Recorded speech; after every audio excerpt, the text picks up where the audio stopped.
2024 का लोकसभा चुनाव संपन्न हो चुका है। चुनावी परिणाम सामने आने के बाद देश में नई सरकार बनाने को लेकर कवायद तेज हो गई है। 2024 के चुनाव में एनडीए के खाते में 292 तो इंडिया के पास 234 सीटें हैं। इस बार जनता जनार्दन ने बहुमत किसी को नहीं दिया। अपने दम पर सरकार बनाने के लिए 272 सीटें चाहिए होती हैं, लेकिन बीजेपी इस बार 240 सीटें ही जीत पाई है। ऐसे में बीजेपी को इस बार केंद्र में हैट्रिक लगाने के लिए खासकर टीडीपी और जेडीयू की जरूरत पड़ेगी। सरकार बनाने को लेकर देश की राजधानी दिल्ली में ताबड़तोड़ बैठकों का दौर जारी है। आज सेंट्रल हॉल में एनडीए संसदीय दल की बैठक हुई, जिसमें तमाम नवनिर्वाचित सांसद और बीजेपी शासित राज्यों के सीएम की मौजूदगी रही। इस दौरान सर्वसम्मति के साथ नरेंद्र मोदी एनडीए दल के नेता चुने गए। एनडीए ने राष्ट्रपति भवन पहुंचकर नई सरकार बनाने का दावा भी पेश कर दिया है। सूत्रों के हवाले से खबर है कि नरेंद्र मोदी 9 जून की शाम 6 बजे तीसरी बार पीएम पद की शपथ लेंगे, जिसको लेकर तैयारियां तेज हो गई हैं। लिहाजा आज संसदीय दल की बैठक में बिहार के सीएम नीतीश कुमार ने भरी संसद में नरेंद्र मोदी के पांव छूने की कोशिश की, लेकिन मोदी ने नीतीश कुमार का हाथ पकड़ लिया। नीतीश का ये अंदाज सोशल मीडिया पर तेजी से वायरल हो रहा है। इन सबके बीच खबर आ रही है कि एनडीए के सहयोगियों ने सरकार गठन से पहले ही बीजेपी पर दबाव बनाना शुरू कर दिया है। सूत्रों के हवाले से खबर सामने आ रही है कि जेडीयू ने 3 कैबिनेट मंत्रियों की मांग की है। इसके अलावा शिवसेना के एकनाथ शिंदे भी 1 कैबिनेट और 2 एमओएस चाहते हैं। इसके अलावा चिराग पासवान 1 कैबिनेट और 1 राज्य मंत्री की मांग कर सकते हैं। तो वहीं जीतन राम मांझी भी मोदी सरकार में कैबिनेट मंत्री बनना चाहते हैं। साथ ही टीडीपी भी कई अहम मंत्रालयों की मांग कर रही है, जैसे गृह, वित्त, स्वास्थ्य।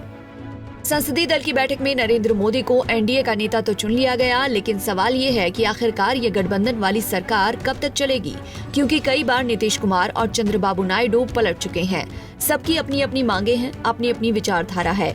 5 साल तक सबको साथ लेकर चलना ये बड़ी चुनौती है, क्योंकि ऐसे कई मुद्दे हैं जिस पर गठबंधन में फूट पड़ सकती है, जैसे मुस्लिम आरक्षण। टीडीपी चंद्रबाबू नायडू ने चुनाव में वादा किया था कि वो मुसलमानों को 4% आरक्षण देंगे। ये मुद्दा बीजेपी के लिए टेंशन वाला हो सकता है, क्योंकि बीजेपी ने लोकसभा चुनाव प्रचार के दौरान मुस्लिम आरक्षण का खुलकर विरोध किया। पीएम ने यहाँ तक कहा कि जब तक वो हैं, देश में मुसलमानों को आरक्षण नहीं देने देंगे।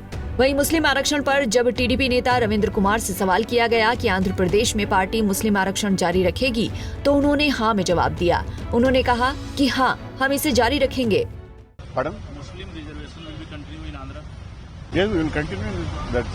There is no problem at all. Muslim reservation will be continue.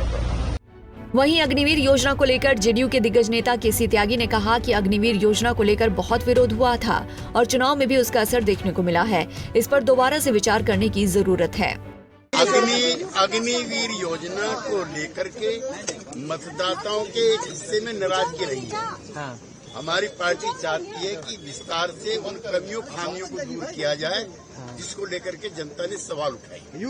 UCC को लेकर जेडीयू महासचिव केसी त्यागी ने कहा कि हमने तब भी कहा था कि इस मामले पर सभी स्टेक होल्डर को साथ लेकर चलने की आवश्यकता है। सिविल कोड पर पार्टी के राष्ट्रीय अध्यक्ष होने के नाते विधि आयोग के अध्यक्ष श्री चौहान को मुख्यमंत्री चिट्ठी लिख चुके हैं। हम इसके विरुद्ध नहीं है, लेकिन जितने भी स्टेक होल्डर्स हैं, चाहे मुख्यमंत्री हो, चाहे डिफरेंट पॉलिटिकल पार्टीज हों या डिफरेंट सेक्ट्स हों, उनसे बातचीत करके इसका हल निकाला जाना चाहिए।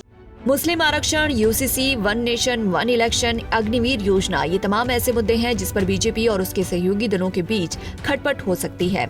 ऐसे में ये देखना दिलचस्प होगा कि इस बार नरेंद्र मोदी 5 साल तक अपनी सरकार चला पाते हैं या नहीं। Bureau report, Punjab Kesari TV. हमसे जुड़े रहने के लिए हमारे YouTube चैनल को सब्सक्राइब करें और नई वीडियो की नोटिफिकेशन के लिए बेल आइकॉन को दबाएं।